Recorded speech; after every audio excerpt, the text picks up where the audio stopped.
boxing. We're here another week after almost should have been Filthy Rich's prediction of the century. Almost came true, should have came true.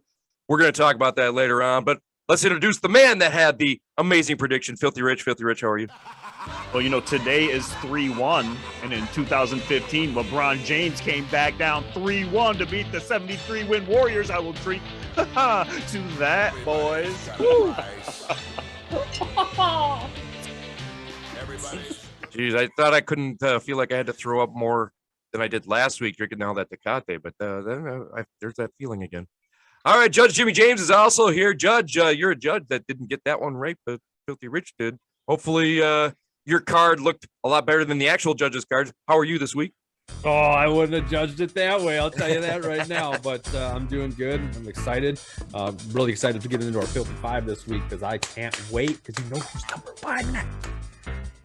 Yeah, it's the first of the month. First of the month means it is Filthy Five this week, and we are doing the welterweight division, as always. And back from his birthday bash, straight on parole, is the one, the only, Matty Bush. Matty Bush, how's the gourmet beer tonight? You know what? Do I need to crack one now? No, you don't. I'm just going to say happy to be back. It was a fun birthday. And I will address the fact that there is no ceasefire in the MLB knockout or lockout. Oh, I can't talk. And the knockout, yeah. Yeah, well, yeah, it is a boxing show, is it not? Yeah. But I'm just going to say if they start canceling games, I'm going to be upset. And I already know that one man is hurt here because he was going to go to a spring training game, and he is not going to be able to do that now.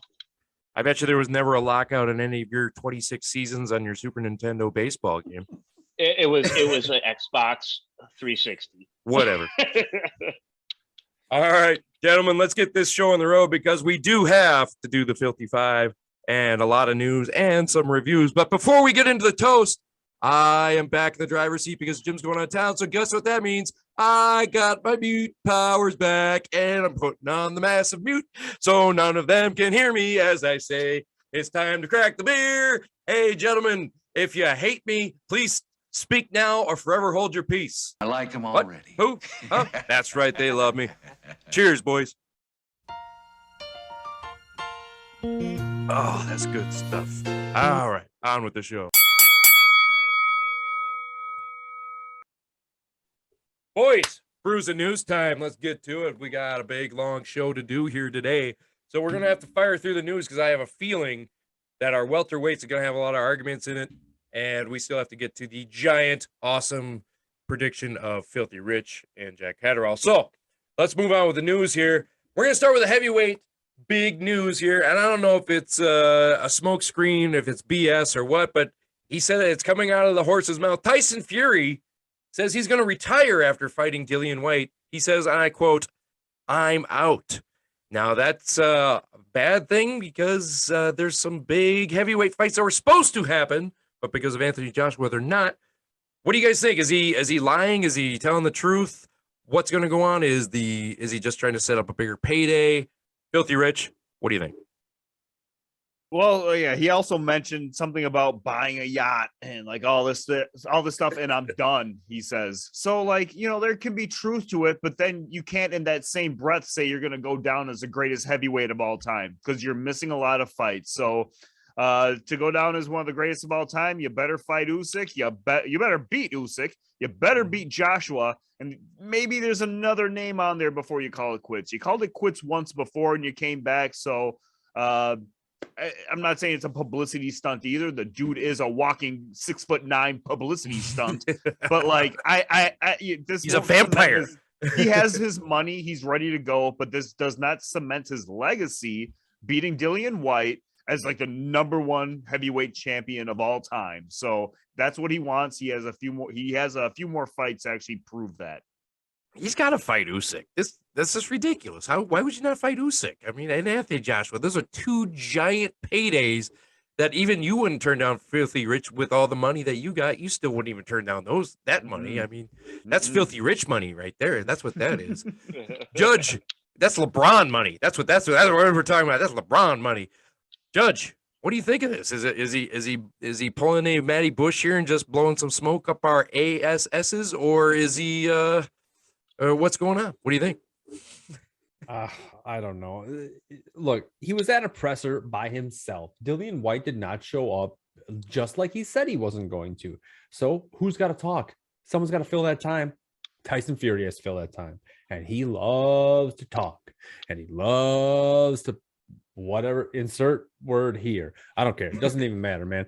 He's talking about boats, Lambos, Ferraris, Miami. I think I live in Miami. He's gonna stay over across the pond. That's crazy. He's definitely leaving stuff on the table. I don't understand it. He's probably just saying a bunch of stuff. He has retired once. He has come back. The fact that if he don't fight AJ or Usyk after this, dude, you're just leaving so much. You don't care if you have $100 million in the bank. You're not Money Mayweather. You just don't make residual money. You're gonna have to fight these guys to set yourself up. You're only 33. Let's go. Watching his press conference, it was like it was watching a advertisement for Grand Theft Auto Online. That's what it was. I'm gonna sit on my yacht. I got all this money. I got the girls around me. I got the Ferraris. I got the cars. Whatever. Tyson Fury does like to hear himself talk. Another guy likes to hear himself talk is Matty Bush. Matty Bush, is he full of it? What do you think? I smell fear. Oh, fear.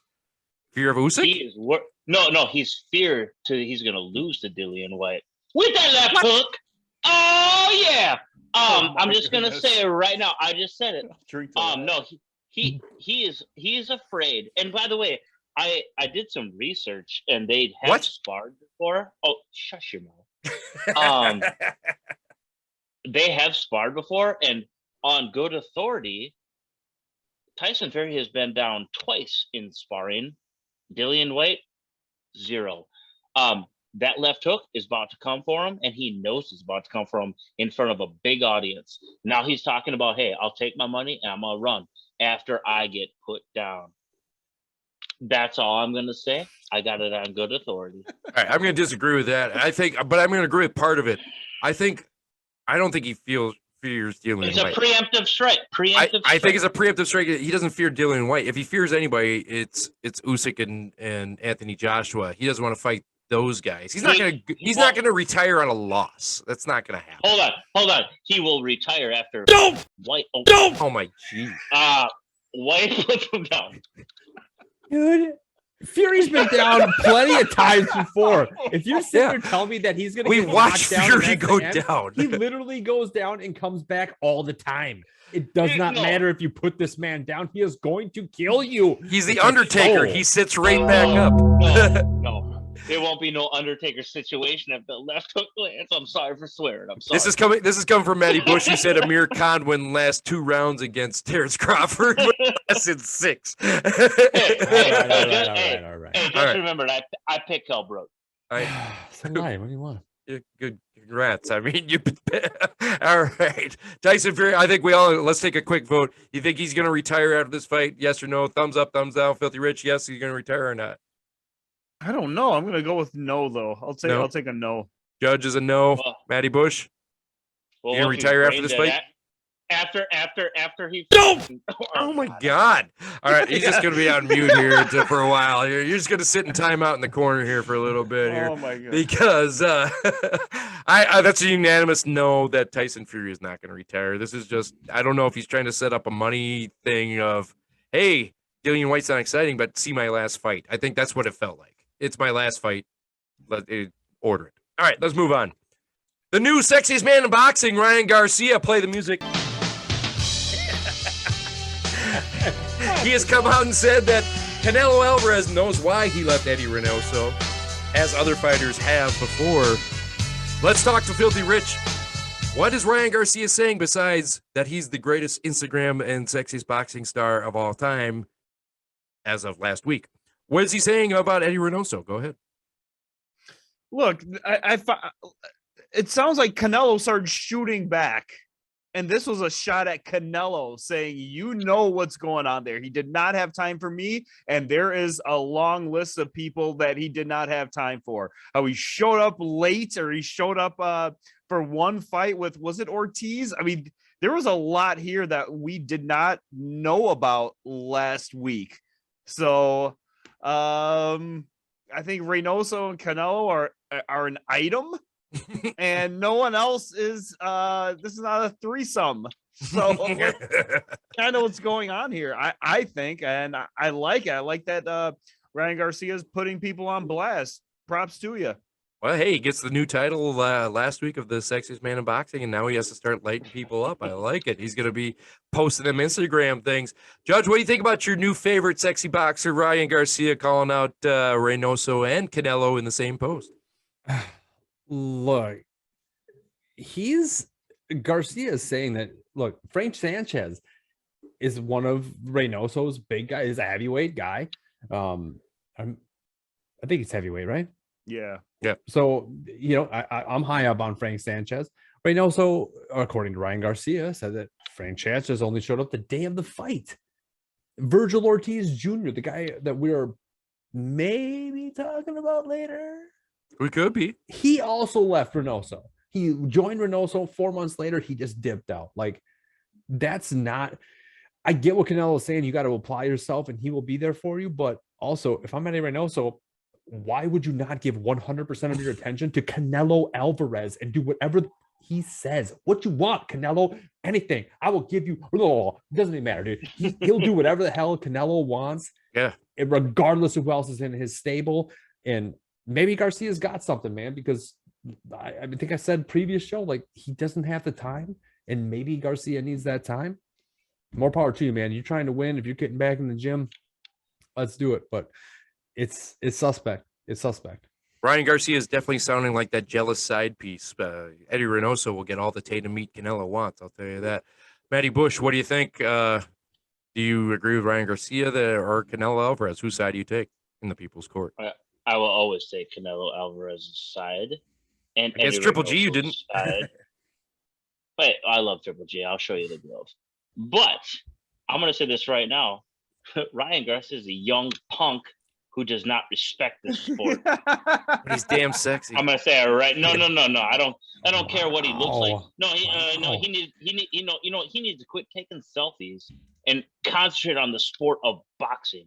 Quit being an Instagram star. Quit being on the YouTube. All this business. Go fight somebody worthwhile. Yeah, don't make me shake my head. But I just did it. No. This kid needs to get his head out his ass. And and honest to God, start training like a boxer. Be a real fighter, because you got all the talent in the world. You got fast hands. You got power. Quit being a punk. Hey, Ryan Garcia, come look me up, mofo. You just call out Ryan Garcia? He's calling Ryan Garcia out. Hey, Ryan Garcia, you a little man. Dude, he'd kill you. he did good against Luke Campbell, right? He got dropped and came back and he won. Let's see his next fight. It's all he has to do is get back in the ring, get more active. Let's do it. Matty Bush, here's what you're missing about Ryan Garcia. There's a big part you're missing. He's a prize fighter. That's what he is. He's a prize fighter. All right, let's move on. Canelo, he's been in the news. Will he? Won't we? Which deal will he take? Which side is he going to go? And while he turned down Benavidez, the Charlo, but he says now that he wants them to fight each other. Maybe he's going to want them to fight each other during his 3-fight deal that was also leaked, that apparently he's got a 3-fight deal on the other one. He's got to fight after the Triple G with Matchroom. I'm going to blow a double-sided question to both you guys here, or to all you guys. Judge, I'm going to start with you. First off, is Canelo right that Benavidez and Charlo should fight each other for the right to fight Canelo? And the final question, who is the third fight for Canelo in Matchroom? Well, that is interesting. That was interesting news for me. The fact that it's a $160 million deal, that there is a third fight in the works. It was originally 100 mil or 85 mil, 85 whatever mil. it was, right? Now it's like a doubling it. I mean, we're talking about what Benavidez of what? Rich, I'm going to ask for your support here. Benavidez is at 168. Charlo is at 154 or 160. 160.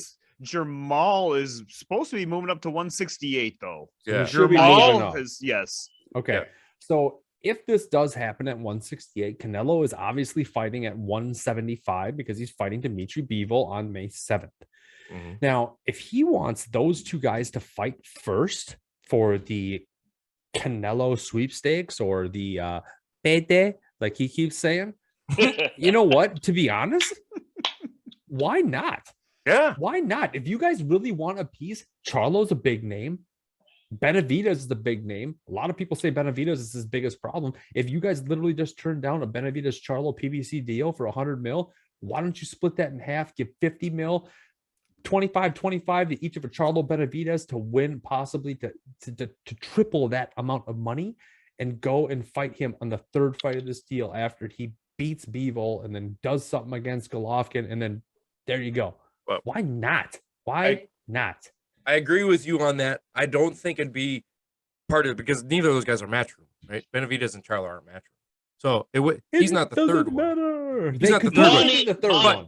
But he's money talks. Stop. He's fighting Bivol at 135, and then he's coming back down to 168 or a catchweight to fight Triple G. So he's already coming down to 168, and he will fight these guys.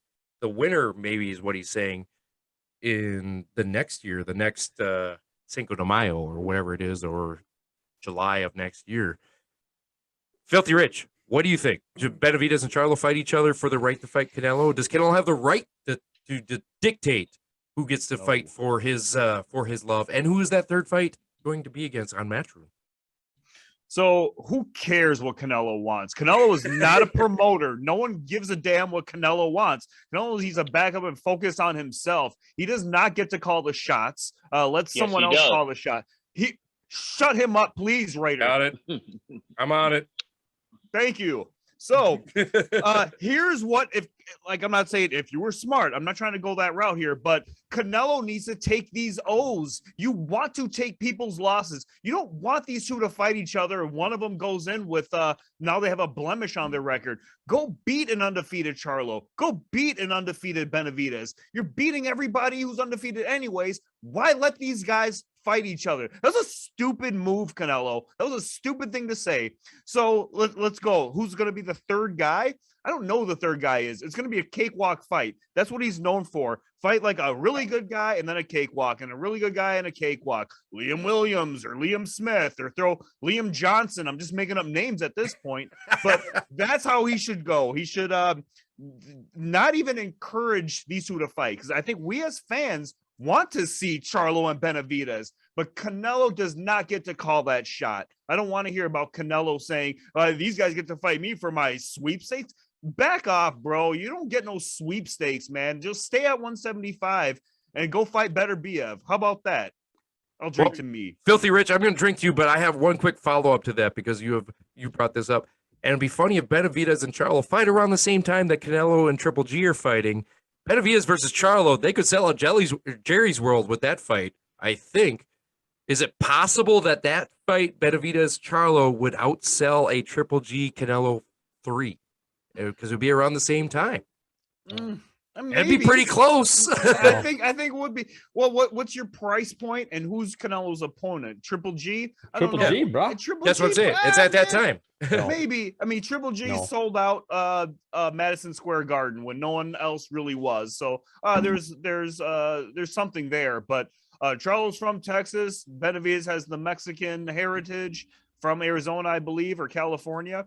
I think that fight could sell out. Now, what's the price point? Is it $500 for an upper deck ticket, or is it $35 for an upper deck ticket? I don't know, but both fights can sell out easily. Yeah, I'm just saying, careful what you wish for, Canelo, because Benavidez and Charlo could beat you, at least in the pay-per-view numbers, too. They could beat you. And the money, they could definitely beat. That's a super fight. And if Triple G is really past the hill, which I don't think he is, but if he is, Benavidez-Charlo would be a lot more appetizing for boxing fans. Matty Bush, I'm gonna give you last word here. Benavidez and Charlo, do you think Canelo has the right to be dictating fights about who gets to fight him, and who's the third fight for the Matchroom Canelo deal? You guys forget his name's not Canelo, it's King Nello. He's the king of boxing right now. You guys all forget the fact that he is the king of boxing right now. Don't even get it twisted.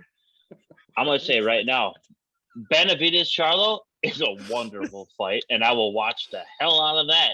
And you know what? You forget about the other side of it. The other side of it's going to be Andrade, or however you pronounce his dang name. Andre, let me help you. I'm good with names. And He got that right. I'm gonna drink to that. No. Okay. Demetrius and Plant, they fight over on this side. Then you got and yeah, I did. And then Benavidez and Charlo fight over here. They're both great fights. He is King Nello. He judges when and who he fights, and he wants the best. Prove yourself.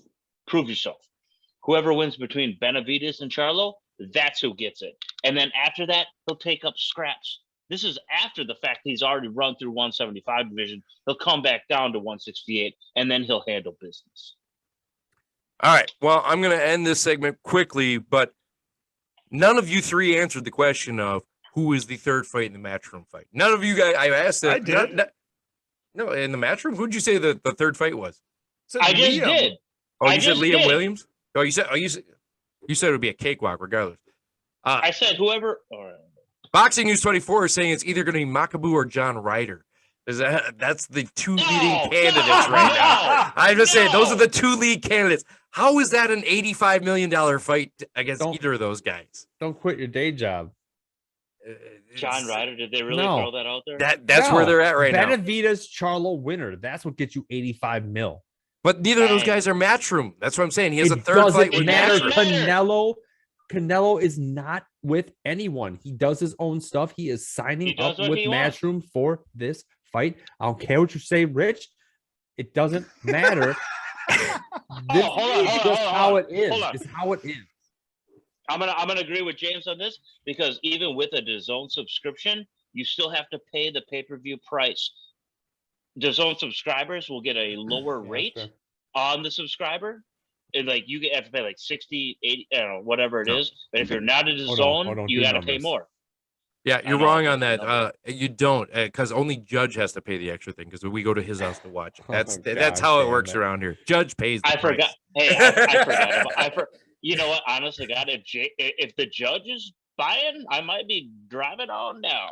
Oh, hey, well, congrats on getting your license back. Yeah, congrats on getting your license back. Hey, look, Makabu, if Makabu has a title, then like I get it. Then he's going after a title in another division, so that's pretty big. That kind of makes sense. John Ryder is like the walkover guy I'm kind of referring to. Who cares about that one? But the Makabu fight makes sense.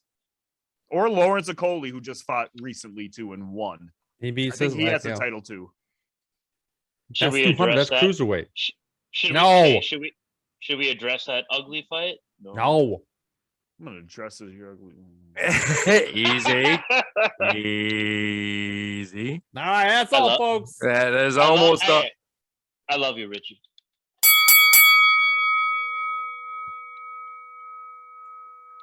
It's the first of the month. You know what that means. It's time for the Filthy Five. Filthy Five, we're doing welterweights this month. Always James' favorite, the weight class to talk about, as you know. But will there be controversy this time around? There always seems to be.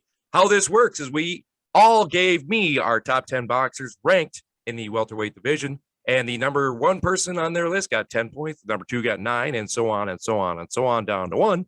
Then we added up all the points and made a new list, and that is the list that the Brews and Boxing Show will go with as our welterweight division for 2022. So what we're going to do is we're going to do 5, 4, and 3. Then we'll talk about some honorable mentions, and then we'll do 2 and 1. Gentlemen and Matty Bush, are you guys ready? Let's do this. Mm-hmm. All right. At number 5, coming in with 24 points, is Keith Thurman. Thurman? Is it German? Sounds like German. Yeah. Thurman. Keith Thurman. 24 points. I had him ranked at number 6. James, you also had him ranked at number 6. Richie, you had him ranked at number 4. And Matty Bush, you had him ranked also at number 4. So it's kind of split between me and James are right, and you two are a little too high on your predictions. So we'll start with Filthy Rich. Filthy Rich, explain number 4. I believe if I had to break down what I did with my list here, there was like an upper echelon, there was a middle tier, and then there was like the still need to prove something. And I think Keith Thurman is that guy in that middle tier. I think he's had probably the toughest competition. I had him at 4. The guys ahead of him, 3 guys ahead of him are probably better, but between 5 and 10, I think he had the tougher competition and he beat the tougher competition.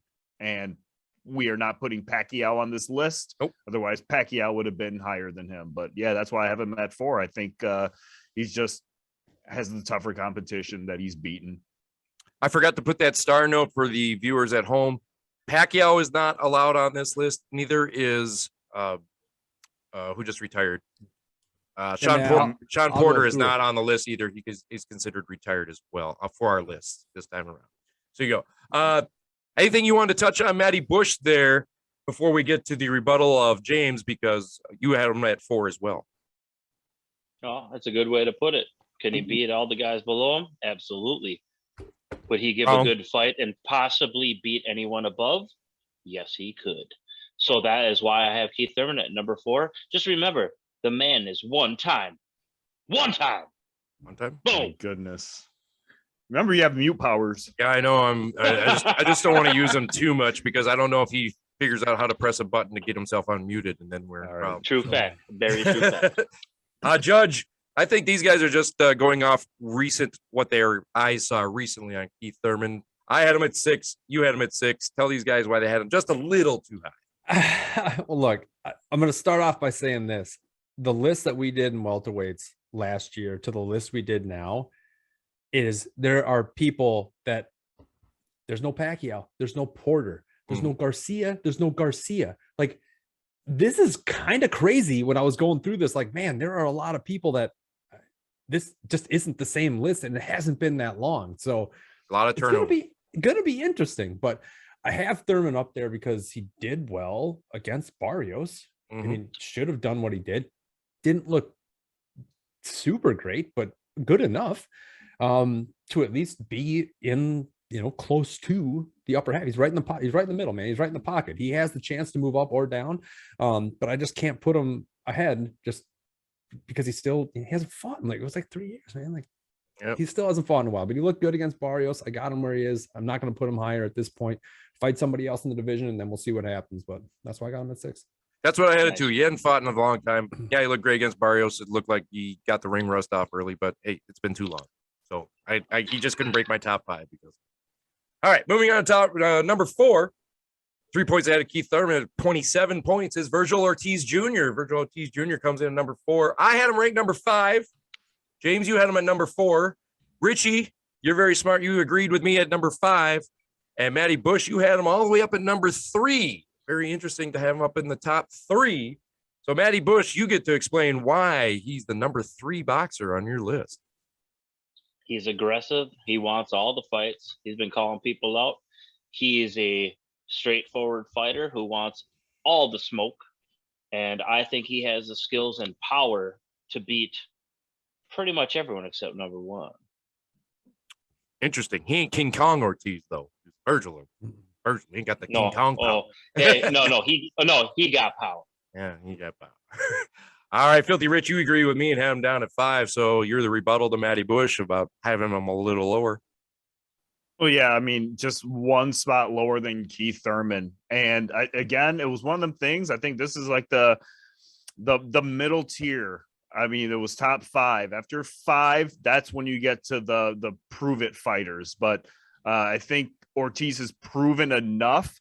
I just don't think his resume is as good as Thurman's. So that's why I have him at number 5. I think of the 2 squared off, I think Keith Thurman would be the favorite. Not that favorites really matter, but like, I wouldn't bet against Ortiz. I just think Thurman had that just a little bit better of a resume. And to like quickly talk about what James just said, I think Thurman can beat quite a few guys, and I guess he just has to prove it. I kind of agree with James.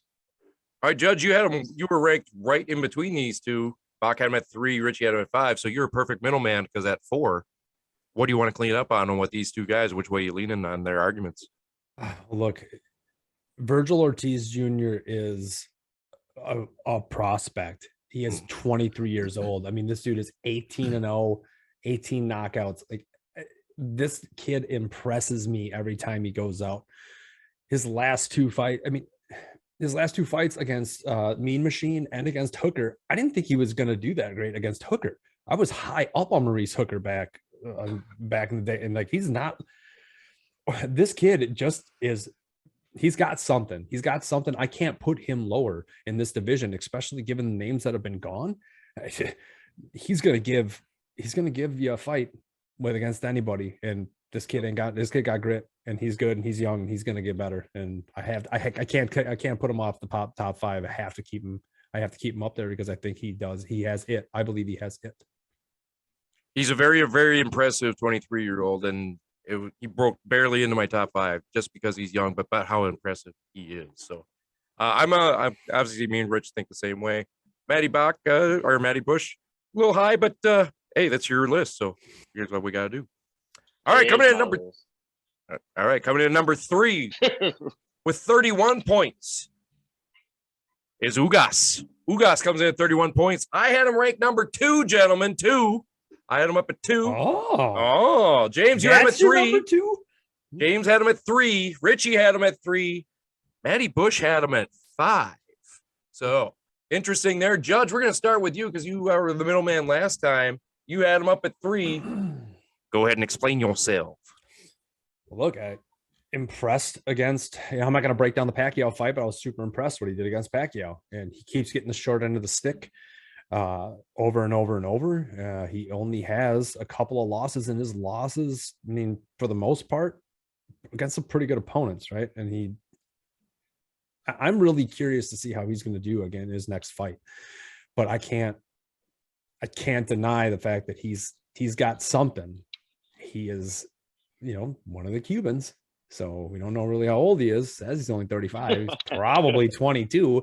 But I mean, this kid still has skills. He still has power. It's going to be tough to mess him up as long as the judges don't steal something from him. So I've got him at 3 because I think he puts up a fight against the people below him.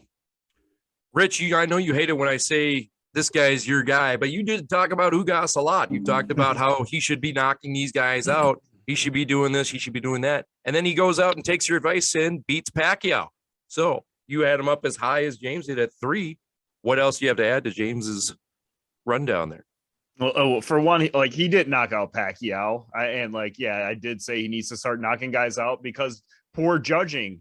And we've already touched on poor judging. So, look, this guy, I think he game plans. Your Dennis Ugas game plans, because the guy he was fighting, Abel Ramos, was not the guy fighting Pacquiao. So he has strategy. He just stood there in the middle of that ring against Pacquiao and executed a perfect game plan. And when he fought Abel Ramos, he chased him down quite a bit. I mean, this dude knows what he's doing. His fight against Porter, I had him beating Porter. I think that he is really, really that good. He should be number 3 on my list because there are 2 guys that the rest of the world know who they are. But yeah, Ugas at number 3, I think he's not even best of the rest. He's just not number 1 and 2 right now.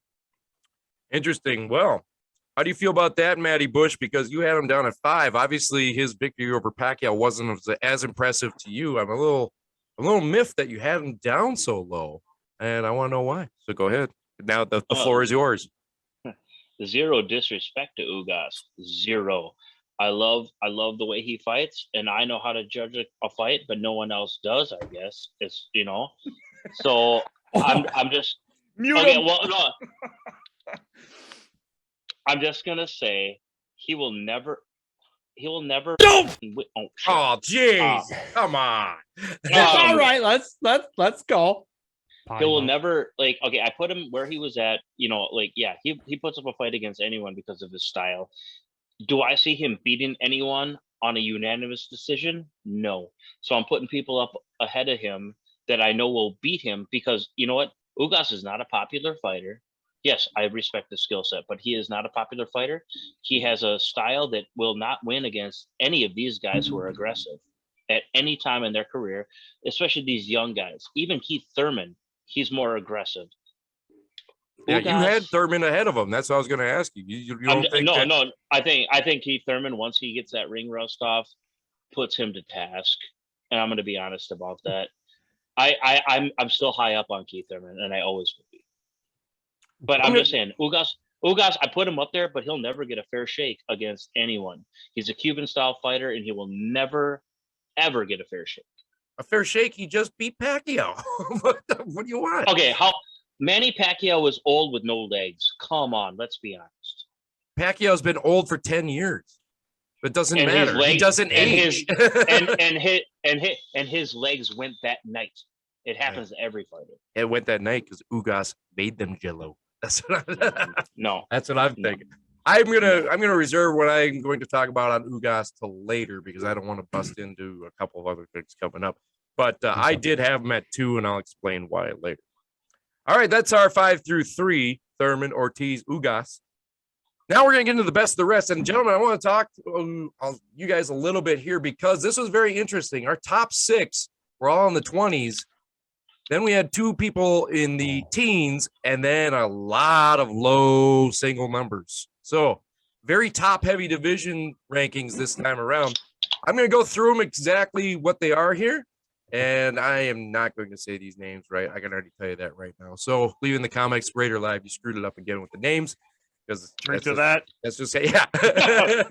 That's just how it's going to be. All right. What made me really mad watching you guys? My guy Boots comes in at 6 at 23 points. The last person in the 20s at 23 points. I had him up at 4 because he is that good. I would have put him up higher, but he just hasn't got to fight anybody yet. James, you kind of agree with me. You had him at 5. He busted into your top 5 finally because he is a Crawford clone. Rich, you had him at 6, and Bach also had him at 6, or Bush had him at 6 as well. Then we get into the teens. Number 7, Connor Ben came in at 12. I had him at 9. James, you had him at 8. Richie had him at 7, and Bush had him at 8. Then we got Stantonius. Help me. Drink to that. Stanionis. Stanionis, thank you. I had him at 7. He came in at 11 points. I had him at 7. James did not have him ranked, but he knows how to pronounce his name. Richie had him at 8, and Matty Bush also did not have him ranked. Oh, God. At 9, David. You want to take that one? Nope. Avancian? Yes, thank you. I actually don't know this one either. Thank you. I had him at 10. James didn't have him ranked, but he got the name right again. Richie didn't have him ranked as well. And Matty Bush, I'm going to ask you. I should have asked you how to pronounce it because you had him up at 7. Budiev came in next. I had him at 8. James, you did not have him ranked. Richie had him at 9. Bush did not have him ranked. And then the bottom ones at 4 points coming up as victory, Kell Brook. Kell Brook getting 9th place votes by James and Matty Bush, unranked by me and Rich. Cavalier Koskinen, blah, blah, blah, blah. I didn't have him ranked. James had him at 7. Richie had him at 10. Bush had him unranked. And then with the 2 people that only had 1 vote from 1 person, Jamal James had a tie because Matty Bush had him at 10. And James, I guess, ran out of welterweights, put Adrian Broner at 10. I guess he couldn't think of a 10th welterweight to put in there. So Adrian Broner comes in at 10. Hey, we finally got Judge to dance. We got Judge to dance about Adrian Broner. Maybe we'll get Hold on. I'm going to drink to James for Adrian Broner. Sneak attack. I got to see if the Bad Boys Cops theme is copyrighted. If not, that'll be Adrian Broner's theme that the judge can dance to from now on. That'll be great. But that was the bottom ones here. Any ones you guys want to talk about? Pick out on real fast. Filthy Rich, I'll give you the first one on the floor. Which one you want to talk about in there? So I don't know. I want to say a couple, but here quickly, I wanted to put Kell Brook on there, but I didn't think he made weight at 147. So if I would have changed things, I probably would have had Kell Brook. I'd have to look at it a little bit. I do like Adrian Broner. I didn't think about putting him on there, but if there was like a list we had to choose from, hey, these guys are in, these guys are out. If Adrian Broner was on that list, I like Adrian Broner a lot. I just didn't have him on there. Matty Bush has more money than Adrian Broner, though. I'm just pointing that out. Matty Bush, which ones did you want to touch on there? You did have Jamal James on there, but you also had some higher ranking up there that did not make the list. I had Kell Brook up in there, of course, because you I did. do love me. I love me some Special K. But The Terminator. and I put Jamal James. He's a local boy, so let's put some support on him. And I am loving the fact that James put up Adrian Broner because I forgot about the man. Well, I hate this is turning into our 14th boxer talking about Adrian Broner, the best of the rest. When one guy voted for him, but Judge, who do you want to talk? You want to talk Adrian Broner some more? I guess. Or I got you to dance. I'm surprised that nobody else had him. All right, that's just what it is. Given if you watch the show, it's surprising to me. But I was going over ESPN rankings, Ring Magazine rankings, WBO, WBA, IBO. I'm looking at all these things, and I just can't. These bottom people, I can't get behind. I can't get behind them, man. Booty of Avignanten. I can't get behind these guys at all. I'll drink to that. So honestly, for me, it was throwing up Mean Machine. It was throwing up Kell Brook and Adrian Broner. Like, beat these guys. If you guys think these up and comers are going to get there, like Stanionis and stuff, beat them. I'm putting Broner up in that list, which was baffling to me. But even Mean Machine up there at 7, Kell Brook in there. I mean, Conor Benn's technically the only one that's still young in that stuff, but beat some of these guys. And Kavaliauskas has only lost to Virgil Ortiz and Terence Crawford. Like, he is a good fighter, so that's why I have him up there high. I put Broner up there for that exact reason. I don't know. I'm surprised I'm the only one that did it. I'm surprised, but I don't know, man. That's about all I got. Yeah, I see your hand. Put your hand out. I got it. What do you want to say? Go ahead. James is the only true genius on this show for putting Broner in there. Because honestly, Adrian Broner on the list. You want to know something? Adrian Broner probably runs through a lot of these people. Dude, James might know something more than we do because I forgot about him because we don't talk about him anymore. But thank you, James. I needed that. It's too bad that makes me happy. It's too bad that Adrian Broner can't afford internet and watch this. I mean, maybe someone he's talking a fighter, about man. Well, he's a fighter. Before we get into it, we got to talk about the two elephants in the room here, though, because we spent way too much time on Adrian Broner for some reason. Boots Ennis and Conor Benn look to be the future of this division here. Very guys that could be arguably next year in the top 3 of this division. I want you guys to talk about these two guys as up and comers. You know how I feel about Boots. Boots has been my guy forever. My guy. He's my guy, Boots. I'm the one that brought up Boots to you guys originally, 2 years ago. I said that. I was like, hey, have you guys seen this guy drawn Boots Ennis? I have the text to prove it. But I do. Prove it. Wrong. Not wrong. But what do you guys think about Boots? I want you guys to talk a little bit about Boots and Conor Benn, the future of this division. Two guys, I assume maybe you guys can agree, answer this question, that could both possibly be top 3 in this division when we do this show next year. Filthy Rich, go ahead. You go first. Ooh. I would have liked to add Amir Khan too, but he made 149. So like Amir Khan is another guy I think I would have put on there with Adrian Broner and Kell Brook. As far as Boots Ennis goes, top 3 next year, and Virgil Ortiz top 3 next year, or no, Conor Benn. Look, Conor Benn will probably. I don't know if it'll be next year.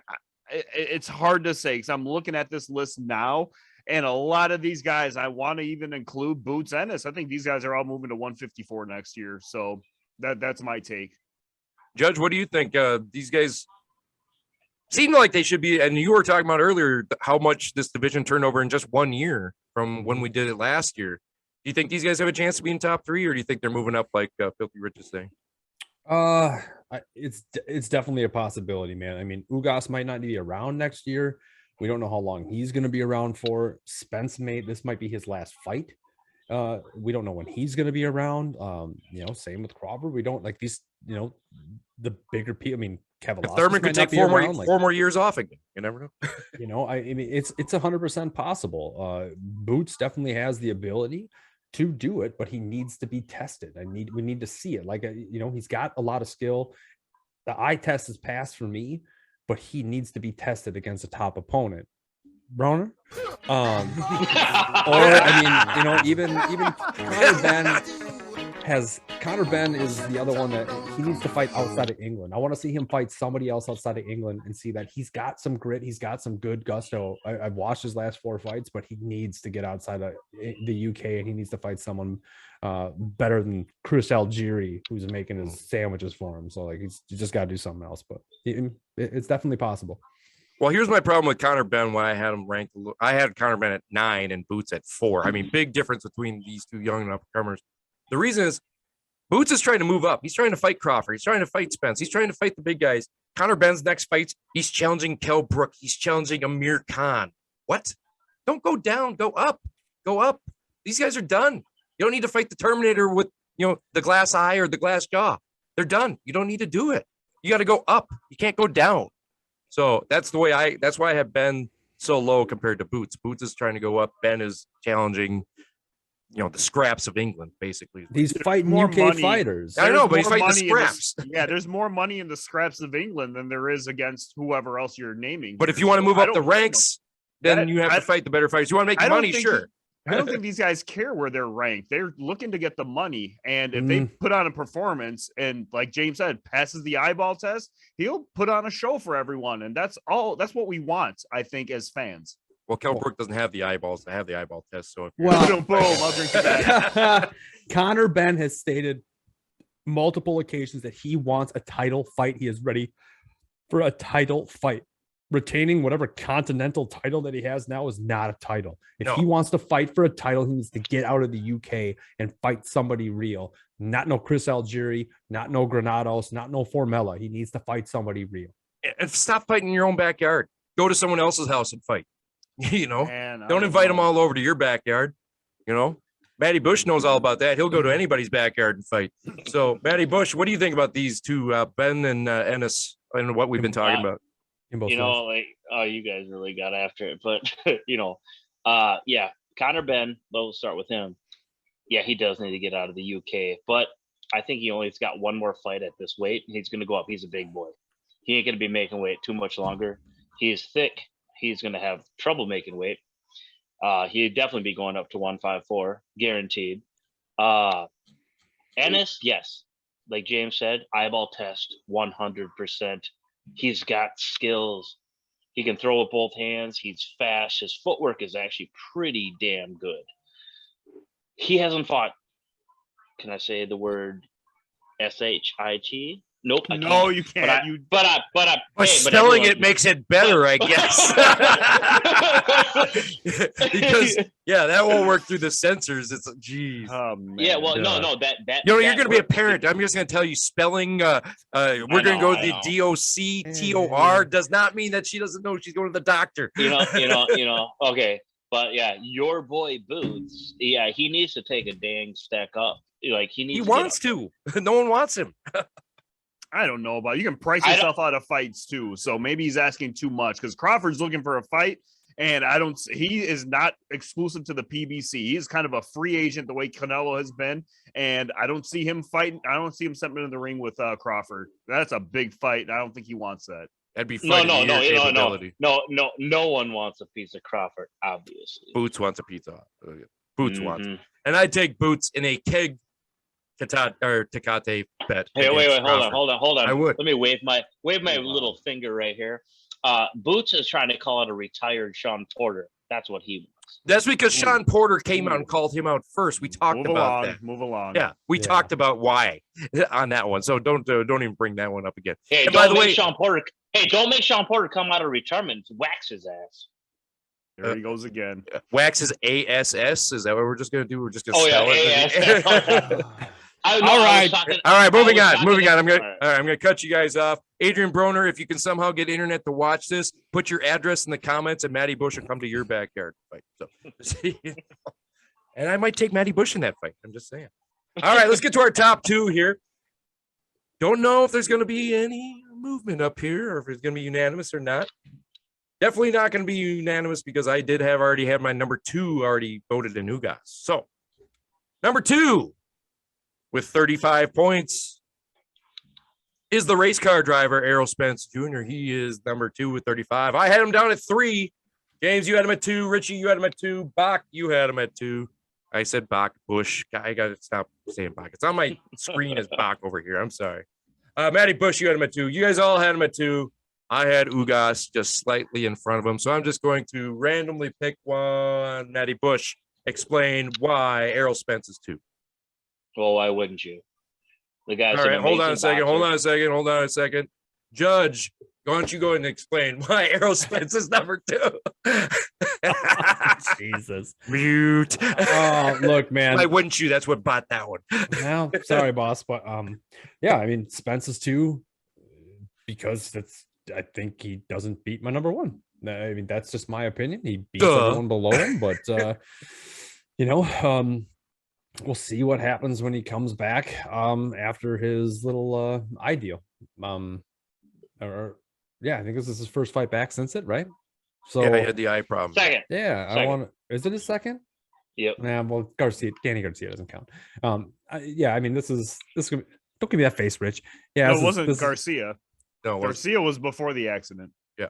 Oh, well, that was his first fight since the accident. That's what I think. too. Malarkey. I don't know. Maybe he's fighting Enzio Ferrari. I don't know. He's almost lost that fight. So, I don't know. He's number 2.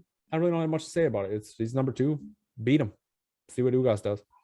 I believe, as you said, he is number 2.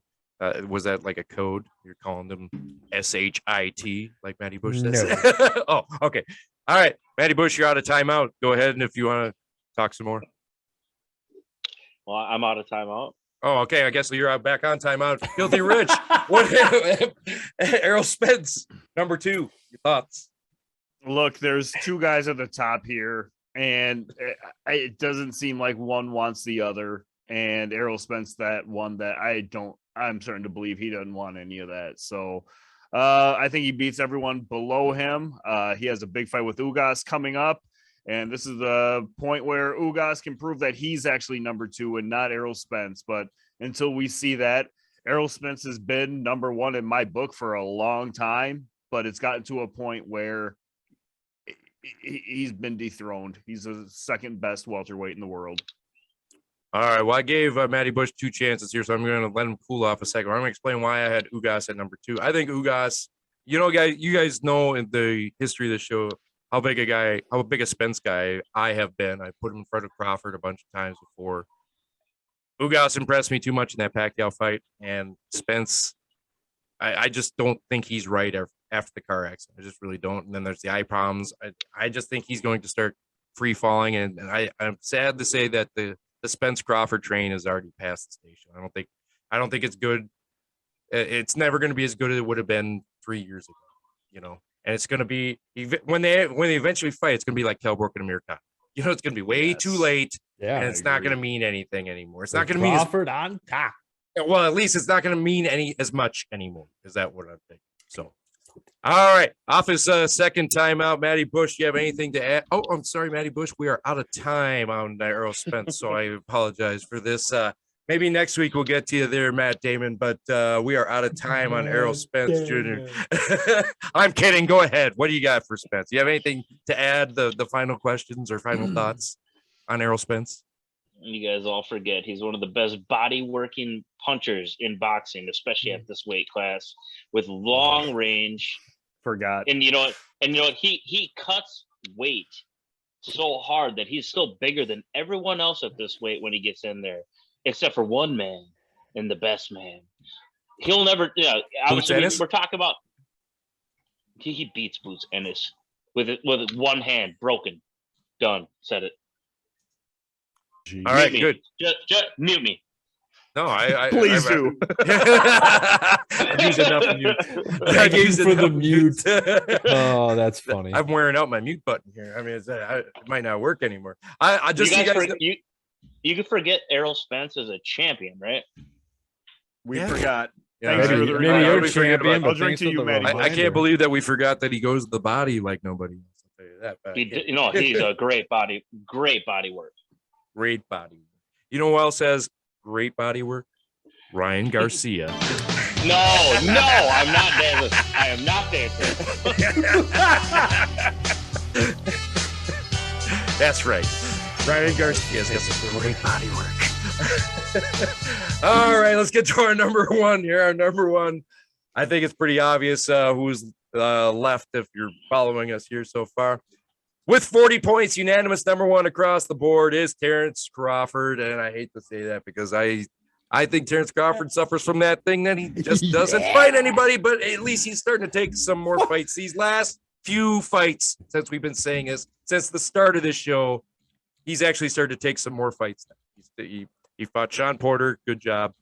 He beat Kell Brook, who has no eyes, but the blind man of Kell Brook. But Terence Crawford, number one in this division. James, you are the head of the super fan division of the Terence Crawford fan club. So go ahead, run with it. Work him, James. Work him.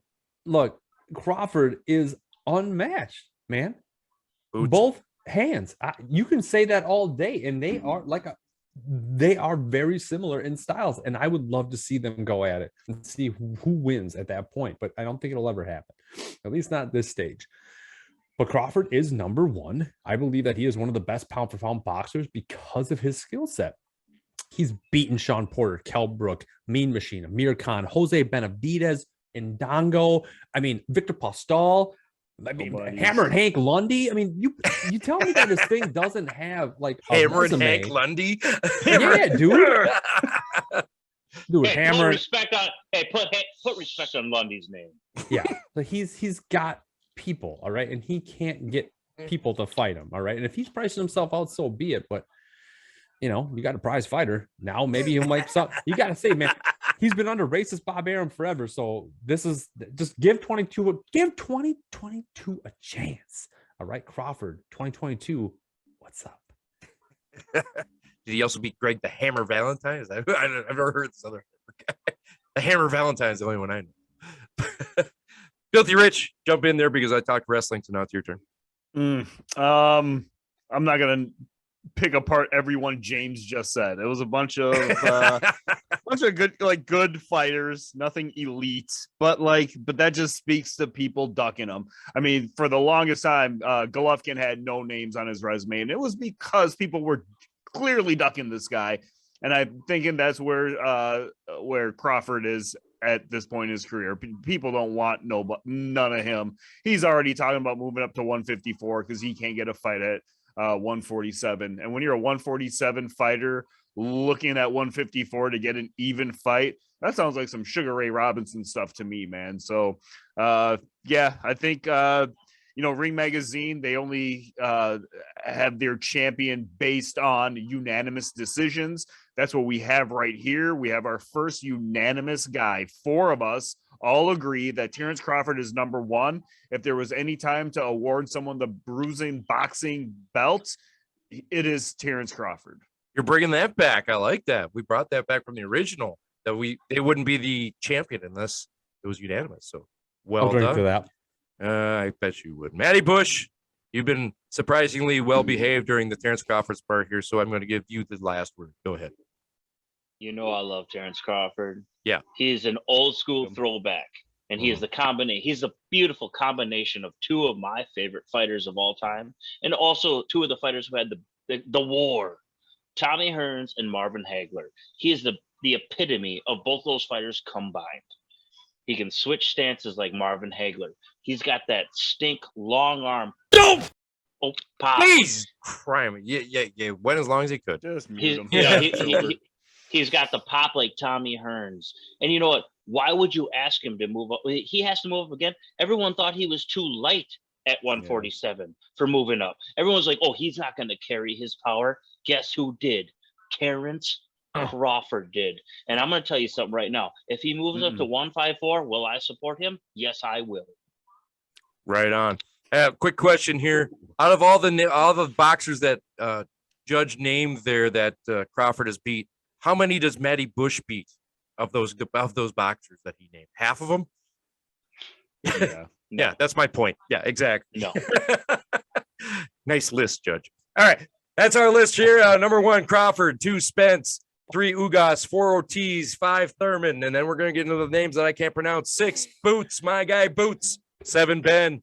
8, Stanionis. 9, Evans. Help me. Anyone? Cool. Nope. 10, Budiev. You get nothing. 11, Kell Brook, the Terminator. 12, Kalavaskas. 13 Jamal James, and 14 for some reason. Adrian Broner makes a list of welterweights, but he's broke. He's broke. He doesn't even have $14, but he made the number 14 on this list. Yeah, he may be in jail right now. I don't know. Maybe. Hey, you keep talking, you're gonna have a problem. Oh, His name is Twin. Don't forget, his rap name is Twin. Yeah, it's Twin. It's Twin. All right, that's our list. What do you think? How do you think we did? Put it in the comments below. Where would you move things around? Would you have Adrian Broner under your top 10 like the judge, or would you have? now I will. Okay. And does Kell Brook earn a spot in your top 10 after beating Amir Khan? And how good looking is Ryan Garcia? Put it all in the comments below. That's where we're going to figure it out. All right, boys, let's go ahead and move with the show.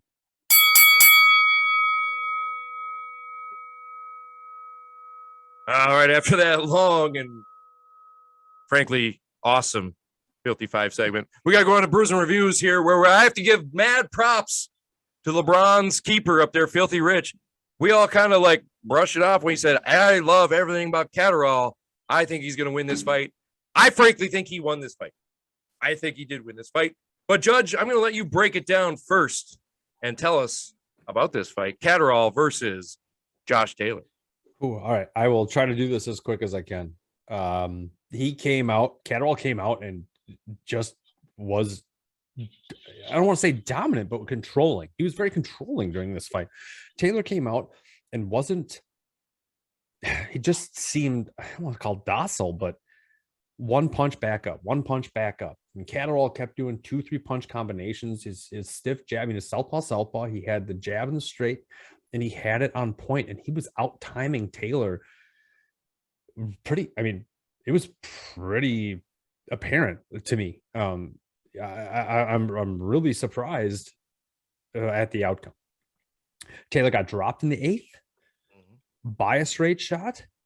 Was not expecting that. I don't think Taylor ever corrected himself. There was some weird stuff by the judge, like the ref was referee. One of the worst referee fights I've ever seen. I'm not going to go that far, but the ref he took a point away from Catterall in the 10th or the 11th, and I still don't know why he took a point away. Yeah, holding. And then Taylor got a point taken away for the after punch gut shot, which technically, if you want to say whatever, but still, it was super weird at that point in a championship fight, man. But Catterall just seemed to control the fight. How he didn't win that fight, I have no idea whatsoever. Rich, whatever you saw, I give you props, man, because you should have won that bet. If you would have bet on that, you would have been like millions of dollars richer. I mean, what was he, a 13-1 dog or something like that? Like, oh my God. No way should Taylor have won that fight, in my opinion, at all. Maybe at best a draw, but Catterall should have won that fight. If you go back and watch it, how Taylor thinks he won, that is the delusion, just like Lopez thinking that he did anything against Kambosos. So I don't know, man. It was, that's probably all I got. Well, we watched that fight when we were fishing out there, and it was kind of hard to watch it on the phone a little bit. I went back and watched the second time when I got home, and it was even worse. Catterall won that fight. I don't know how them judges. And by the way, thankfully, we actually have a judges investigation going on here with these 3 judges as well. So maybe they're starting to listen and say, hey, let's start holding these guys accountable. But Catterall was the better fighter. And I don't know if that referee just wanted to get some TV time or what, but that 10-yard penalty for holding that no one knew what he was calling on Catterall, or a point taken away with apparently no reason. That second one seemed like a makeup call. But if you take away that holding penalty, then Catterall still wins on one of the cards. He wins everything. So I don't know. I'm going to let you, before we get into what's next, I want to let Filthy Rich get the floor a little bit, since he called this 14-1 shot, about anything else he saw in that fight. Well, I mean, boxers around the world are agreeing, and boxing writers are agreeing that Catterall should have won this fight. And I'm glad you mentioned that there's an investigation going on, and who cares? They're not going to penalize anybody. These judges will be back scoring in no time. When I saw those scorecards, I was like, LA Bird is back. I Couldn't believe it. Adelaide Bird was back. All right. Hey, let's start with Matty Bush here. What's next for Josh Taylor after that controversial, I'm going to put in quotes, victory? He said he was obviously the victor, which pretty ridiculous. It's like you saying you won the filthy five, Matty Bush, but ridiculous. What do you think about Josh Taylor? What's next for him? Is he going to go? Has he got a rematch, or is he moving up, or what are you thinking? Well, a quick shout out to Richie for predicting Catterall to do well. And We've I done will it drink already. to Richie. All right. Well, I'm going to do it again because I like to drink beer. But okay, quick and easy. I know that Taylor has been talking about this is his last fight, and he was going to move up and try to chase Terence Crawford. I think that's a bad move for him because he would be ended within 3 rounds. I think that we should. What's future for Taylor? The future for Taylor is running it straight back with Catterall, and I think that should be the immediate fight, a rematch. And I want to see how that transpires with a different referee, different everything, maybe a different venue. Run it back because I think Catterall takes it the next time around. Real quick, what weight? At 140. Yeah, you're wrong. Yeah, you're wrong again. There's no way that Taylor's going to fight Catterall again. He's scared of him. He knew he lost that fight because they asked him, "You want to do a rematch?" No. I'm going to be moving on. Wait. No, why wouldn't he? Like he just got embarrassed. Yeah, we'll see what Rich says. Yeah, he got embarrassed, and he said in the post-fight after interview, he's like, "No, I ain't going to give him a rematch." Hey, no. He's got a sense of pride. He needs to go out and try to win convincingly. He needs to try that again. Well, then he should have said that. No one can understand a Scottish accent. Yeah. Okay. Well, we all know if he goes up to 147, he's going to get owned by any of these guys. Not even just Terence Crawford. I'm done. Okay, good. James, I want to thank you first off for not rubbing in my face that how high I had Josh Taylor ranked in my pound for pound rankings after this fight. So thank you for not bringing that up. I appreciate it. Thank you. I love you. Filthy Rich, what's next for Catterall on this thing? Does he get his rematch? I don't think he does. I don't think Taylor wants any part of him, but what do you think? Well, Taylor said he'd fight him at 147, but I don't think the future for Catterall is at 147. I think he's going to stay at 140. Should they run it back? I don't have that as an option. I think Taylor's moving on. I remember Jose Luis Castillo whooped up Mayweather. Mayweather gave him a rematch and Mayweather handled him. So let's not jump to conclusions. Taylor can still beat this dude. Let's not get carried away here. It sounds like Catterall won this fight. But look, what's next for him at 140? I got 3 Jose's on the list. I got Jose Zapata, Pedraza, and Ramirez. They're all with ESPN. Right now, it kind of seems like Catterall's ESPN, but the real answer would be like someone like Regis Prograis. I think that's the one people want to see. Regis Prograis got into it, got a decision loss to Josh Taylor. So I think the two of them should square off. I think that's the one that would probably generate the most money.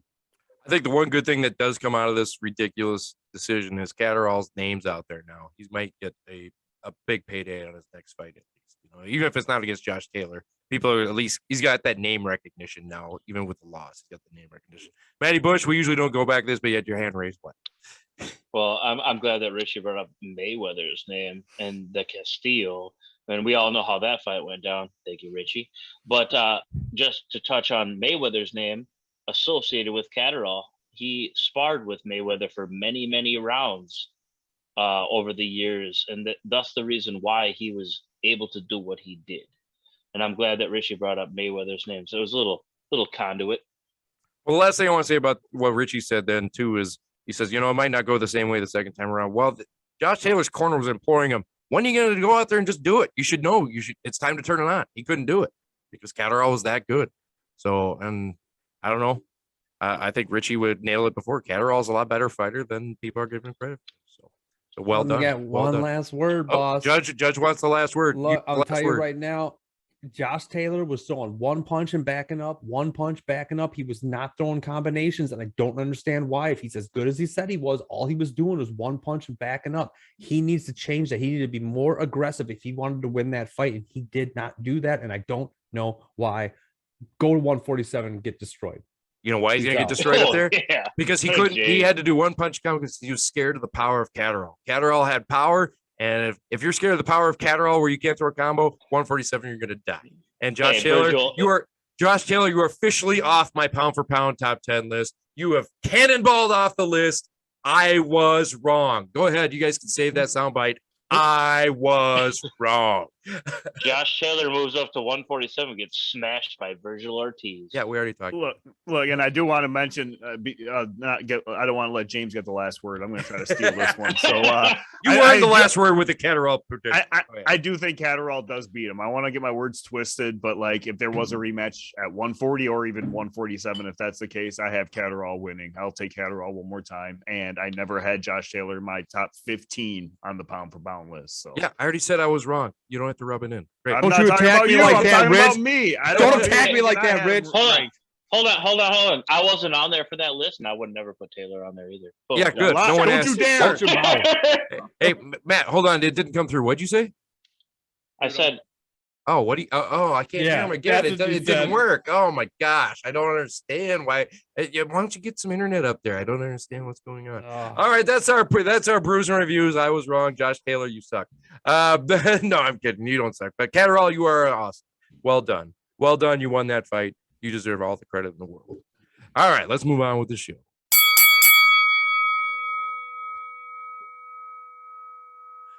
All right, gentlemen, I had to find the perfect background for the most ridiculous show we've had in a while of swearing bloopers. Hey, this one's going to be the blooper reel. Maybe Dick Clark can come from the grave and review this show. Too many bloopers in this one. Too soon. That was like 8 years ago, I think. But anyway, Filthy Rich, why don't you bring us on home? So, my girl Ebony Bridges is selling dirty socks of hers for $1,000. Once this show takes off, I want like 5 pairs, baby. Send them this way. I need something to smell. Happy birthday, Randy Marsh from South Park. I'll drink to you, Randy. Best dad in the world.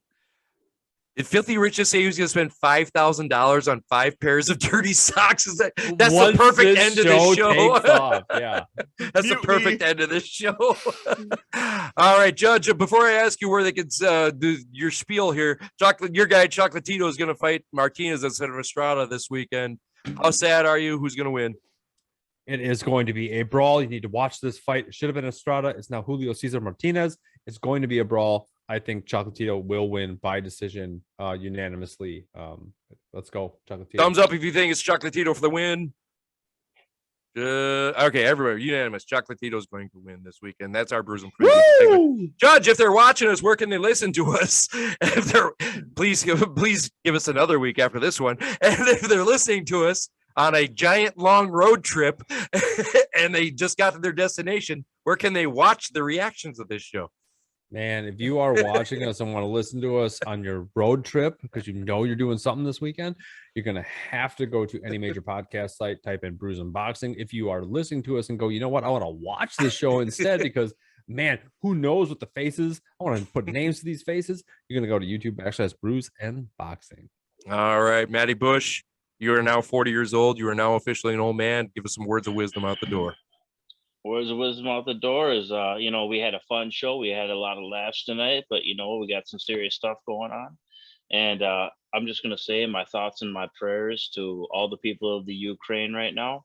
And you know what? We all have the best wishes for you, and I hope everything works out all right. And just know that you have all of our support. I couldn't have said it better myself. Bruise and Boxing supports Ukraine. We will support Ukraine all day, and I'll drink to you. We drink to you.